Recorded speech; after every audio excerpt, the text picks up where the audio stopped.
Hello everyone, કેમ છો? મારી ચેનલમાં આપ સૌનું સ્વાગત છે. આજે આપણે બનાવીશું સૌની પ્રિય એવી ખાંડવી. આ ખાંડવી મેં પરફેક્ટ માપ સાથે કેવી રીતે બનાવવી એ બતાવ્યું છે. તો જો તમે પહેલીવાર બનાવતા હોવ તો પણ આ રીતે બનાવશો તો ખાંડવી જરૂરથી સરસ બનશે. તો વિડીયોને એન્ડ સુધી જોવાનું ચૂકતા નહીં.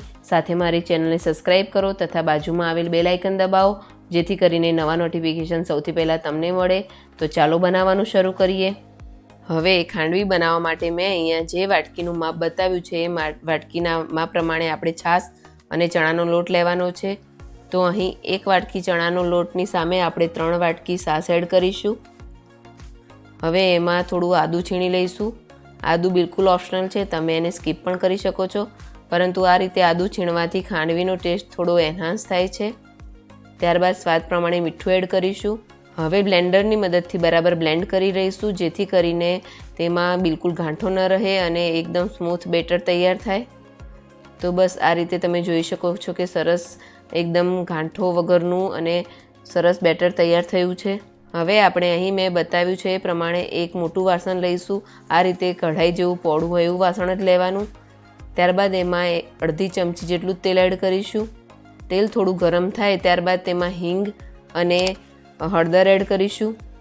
હળદર તમે જ્યારે મિશ્રણ બ્લેન્ડ કરતા હો ત્યારે પણ એડ કરી શકો છો. મેં અહીંયા તેલમાં એડ કરી છે. ત્યારબાદ આપણું તૈયાર કરેલું બેટર એડ કરી દઈશું. કઢાઈમાં બેટર એડ કર્યા પછી એને કોન્સ્ટન્ટ હલાવવાનું છે, જેથી કરીને એમાં ગાંઠા ના પડે.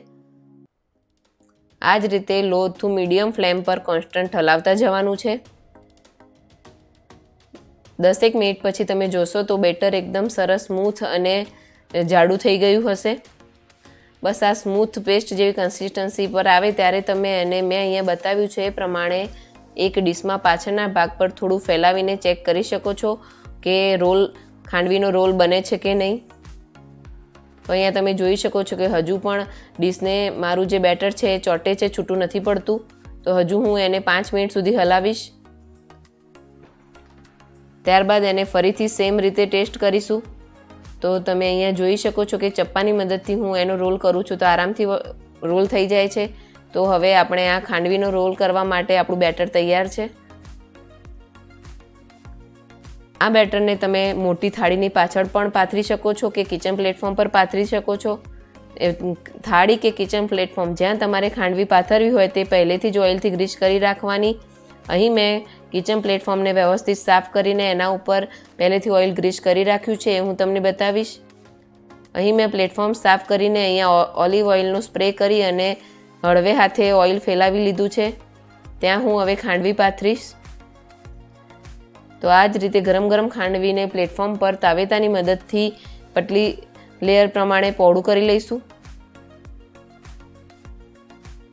ગરમ ગરમ તમે એને તાવેતાની મદદથી પહોળું કરશો તો એકદમ સરસ પતલું લેયર તૈયાર થશે. ત્યારબાદ મેં અહીં બતાવ્યા છે એ પ્રમાણે ચપ્પાથી કટ કરી લઈશું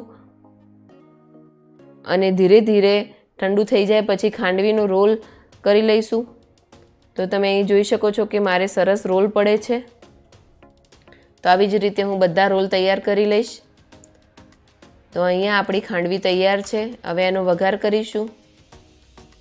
વઘાર કરવા માટે મેં અહીંયા વઘારિયામાં 4 થી 5 ચમચી જેટલું તેલ લીધું છે.